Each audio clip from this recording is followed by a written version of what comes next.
Donc je suis avec Pierre actuellement, effectivement, et je veux couper ma barbe. En gros, pendant mon jeûne, j'ai envie de prendre une photo tous les jours de mon visage et voir s'il va y avoir un changement qui peut être notifiable en fait. Il y a plein de gens qui disent que leur peau est beaucoup plus belle, elle est moins poreuse, moins huileuse, je sais pas si c'est possible. Deuxième jour un peu compliqué, surtout à cause de la nuit que j'ai passée. J'ai la sensation de ne pas avoir dormi du tout en fait, d'avoir ce sentiment d'être toujours éveillé. Apparemment, et les premiers jours, pendant qu'on fait un jeûne, on rêve de nourriture. Et franchement, je m'attendais pas à ce que ce soit le cas, mais effectivement, moi j'ai carrément rêvé qu'on me forçait à manger quelque chose. Et pourtant, j'en suis qu'à un seul jour de jeûne. S'il y a bien une chose qui est difficile quand on entreprend un jeûne, c'est vraiment le regard des autres sur ce qu'on est en train de faire. En fait, il y a tout le monde qui est inquiet sur ce que je suis en train de faire.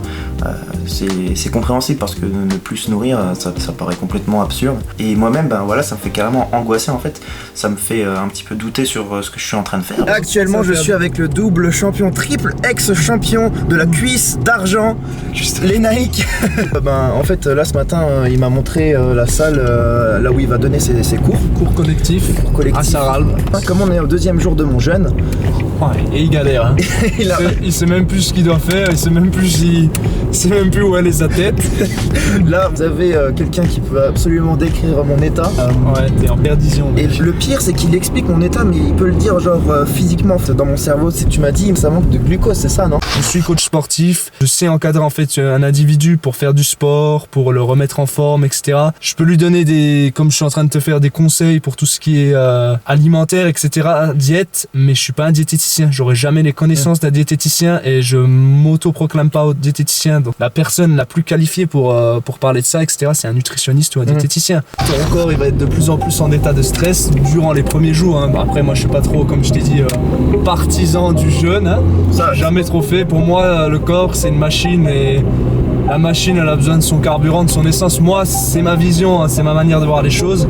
Mais pour en revenir où on en était, ton corps, toute ta vie, tu l'as donné à manger. Des milliers d'années, quand on était des hommes préhistoriques, des homo sapiens, voilà, le corps était un peu plus habitué à en manger que en parcimonie. Dans la société aujourd'hui, c'est plus alors que voilà, dans la société d'aujourd'hui, on est vraiment une société de consommation, on mange tout le temps, on a toujours été habitué depuis qu'on est né, tu manges le matin. Tu penses pas que notre corps est quand même encore un peu proche de celui-là? Bien sûr, mais c'est qu'une habitude que tu donnes à ton corps, et de toute façon c'est une super machine à s'adapter, le corps, et une fois que tu l'adaptes à quelque chose, il va aller au-delà, quoi, hein. il va s'y accommoder. Mais là, tu es en état en fait de gros stress, c'est pour ça que ton taux de cortisol, c'est-à-dire l'hormone du stress, elle est en train de monter. Et la seule manière en fait de pallier à cette montée d'hormones du stress, c'est de manger du glucose, du sucre. Ouais. Ça permet de faire baisser le seuil de cortisol dans le corps. Ce que je peux pas faire du tout en état de jeûne. Ouais, c'est pour ça qu'il a du mal à se souvenir de certaines choses, etc. Alors, j'étais dans la voiture, j'étais comme ça. Lénaïque, pourquoi on va là déjà? Ouais. J'ai carrément oublié quoi. Il avait oublié. C'est aussi parce que l'encéphale, c'est-à-dire le cerveau, c'est l'organe le plus gros consommateur de glucose, puisque tu ne manges plus de sucre ni rien. Ton taux de sucre dans le sang est vachement bas et il n'y a plus assez de glucose, je suppose. Bah, c'est même sûr pour le fonctionnement normal de ton encéphale. Donc c'est pour ça que tu es à côté de la plaque, quoi. Ouais, absolument. Là, je viens d'écouter encore un discours de Lénaïque qui est encore tout autre, qui est encore un peu plus poussé que ceux des autres. Ouais, ça fait peur quoi. Ça fait peur, l'entourage fait peur. C'est pas une peur malsaine, c'est pas une peur méchante, hein, c'est une peur d'inquiétude de la part des autres. Ce que je comprends tout à fait. Et quelque part, j'ai de la chance d'avoir toute cette inquiétude et il faut en être conscient en fait qu'il faut quand même avoir effectivement ce regard critique sur tout le processus. Je sais pas encore quelles sont mes limites, mais s'il y a le moindre souci, je pense que là vraiment je dois arrêter, je le ferai quoi. Après, moi franchement, je peux pas porter de jugement et tout ça sur ces méthodes. Je sais qu'il y a plein de monde, des naturopathes, etc., qui préconisent ça, le jeûne intermittent, c'est une super manière pour surtout détoxifier et décrasser le corps, entre guillemets. C'est pour ça que dans les premiers jours, tu vas te sentir vraiment très faible, etc. C'est parce que c'est le corps qui est vraiment en train de gratter les fonds de cuve. Ouais, c'est comme si, dit les déchets. C'est comme si moi j'allais avec ma voiture jusqu'à la réserve et t'as toujours entendu que c'est pas super bon pour la voiture de rouler sur la réserve parce que c'est là où il y a tous les déchets, etc. Bah là c'est exactement pareil. Ouais, d'accord, ok. De manière générale, si tu fais pas de jeûne, tous ces fonds de cuve dont tu parles, où il reste des déchets, est-ce qu'ils s'évacuent quand même au fil Ouais, du bah temps, oui, parce que du coup, naturellement? en fait, on avait vu que je sors tout récemment de mon BPGEPS, c'est-à-dire la formation pour devenir coach sportif, et à notre prof de muscu qui nous avait dit le fait de faire un régime ou une diète, ça va te permettre de vider tes adipocytes. Les adipocytes, c'est quoi? C'est les sites, comme si vous avez des gros sacs et que vous les remplissez de choses, et là, les adipocytes, ce sont des gros sacs que l'on remplit de graisse en fait. Les triglycérides. Les triglycérides, c'est la graisse. C'est là où il est stocké la graisse en fait. Voilà, les adipocytes, c'est les sites, c'est de réserve de graisse. Ils sont du côté obscur en fait. C'est le côté obscur. Mais t'inquiète, tu vois, Yoda, tu vois, va te permettre, en faisant une diète, tu vois, en fait, ça permet de vider les adipocytes. Tu vas faire une diète, tu vas essayer de manger moins riche en calories, etc. Après, il y a différents protocoles, mille et une manières de perdre du poids. Des fois, ce seront des charlatans qui vous proposeront des choses qui ne marcheront jamais.